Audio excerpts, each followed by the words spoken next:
નમસ્કાર મિત્રો, ઈરાવતી ચાર્ટ પેટર્નમાં તમારું સ્વાગત છે. આજે આ સ્ટોક તમને એક સમજાવું છું. સ્ટોક કાલ લગભગ બાઇંગ સાઇડ મુવમેન્ટ કરવા જોવે આવડા. હવે આ વન ડેની કેન્ડલ છે.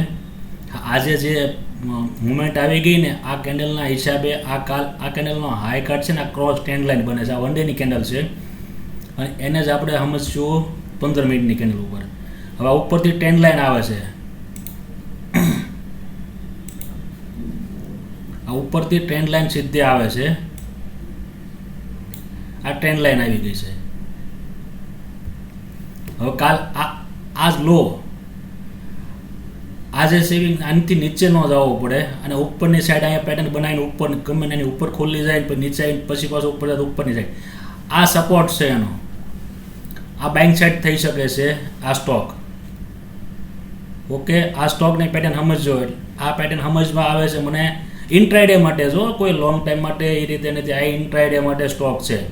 પછી ડૉક્ટર રેડી, તો ડૉક્ટર રેડી મને એ જ રીતે સમજમાં આવશે. આ એનો સ્ટોપ લોસ છે. અહીં ગમે ત્યાં ઓપન થાય. આ ઉપરથી ટ્રેન્ડ લાઈન આવે, સીધી ટ્રેન્ડ લાઈન આવે છે. કદાચ અહીંયા ઓપન થાય, અહીંયા ટચ થાય પછી આમ નીચે કદાચ ઉપર જઈ શકે. પણ આ એક બેંક સાઇડ, આ એક સપોર્ટ ઝોન છે. આ એક સ્ટોપ લોસ ટૂંકમાં છે. ઇન્ટ્રાડે માટેના સ્ટોક છે.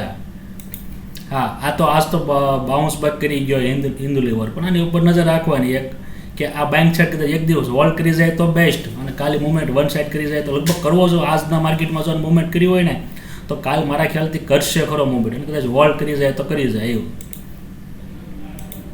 પછી આ ટાઇટેનિક, આ સ્ટોક એ જ રીતનો છે. આ સ્ટોપ લોસ છે અને આ ગમે એના ખુલવો છો. આ બેંક સાઇડનો છે. આ TCS, તો TCS તો મને બહુ બેસ્ટ દેખાય છે. આ એનો સ્ટોપ લોસ છે અને આ બેંક સાઇડ છે. ગમે એના ખોલે ને એટલે આ બેંક સાઇડ છે. TCS એ તે. રિલાયન્સ, તો રિલાયન્સની જો આ ટ્રેન્ડ લાઇન છે અને આ નિફ્ટીની જેમ જ ખોલવો છો. ગમે ત્યાં નિફ્ટી બેંક નિફ્ટીની જેમ જ આ ખોલીને ઉપર જાવો છો. આ એનો સ્ટોપ લોસ છે. આવડો આ એનો સપોર્ટ ઝોન છે. પછી આ સ્ટોક તો મને ઘણા ટાઈમથી એવું થયું કે હવે અહીંથી બાઉન્સ બેક કર્યું છે, પણ હવે આ સ્ટોક કદાચ કાલે અહીંયા નીચે આવે અને એક ગ્રીન કેન્ડલ કદાચ અહીંયા હોલ્ડ કરી જાય અથવા આની ઉપર નીકળે, અહીંયા કાલે એક કેન્ડલ અહીંયા ક્લોઝ થાય ને આસપાસ, તો એ બેંક સાઈડ વયો જાય છે. આ રીતે મુવમેન્ટ કરશે. આની ઉપર નીકળવો પડે એટલે લોંગ ટાઈમ માટે આ રાખી શકો છો. પણ અહીંયા ઉપર નીકળ્યા પછી એ પહેલાં નહીં, તો આ નીચેનો સ્ટોપ લોસ છે ઉપરનો. બાકી એની નીચે જાય છે. અહીંયા એક દિવસ હોલ્ડ કરીને કદાચ જાય અને કદાચ નીચે ઉપર આવીને આ રીતે જાય ને તો નીચે મુવમેન્ટ બહુ ફાસ્ટ કરી શકશે. તો એટલે આ વન ડેની કેન્ડલ છે એટલે આને ખાસ નજરમાં રાખવાનું. આની ઉપર નીકળશે તો લગભગ બાઇંગ સાઇડ આ ફાસ્ટ થાય છે, બાઇંગ સાઇડ રહેશે તો લોંગ ટાઈમ માટે તમે રાખી શકો છો અને કદાચ પેપર ટ્રેડ પણ કરી શકો છો. આ રીતનો સ્ટોક છે. અને આ એક સપોર્ટ ઝોન છે અને અહીંયા એક કેન્ડલ હોલ્ડ કરી ગઈ કદાચ કાલનો દિવસ, અને હોલ્ડ કર્યા પછીની વળતો દિવસે કાલ બુધવાર ને ગુરુવાર કદાચ નીચે આવી ગઈ, કદાચ ગુરુવારની કદાચ હોલ્ડ કરી ગઈ અને શુક્રવારે નીચે આવી ગઈ તો એ નીચે જ આવલ છે. બરોબર. આની ઉપર આવી જાય તો બેંક સાઇડનો ટાર્ગેટ તમારો આ પહેલો ટાર્ગેટ આવડો રહેશે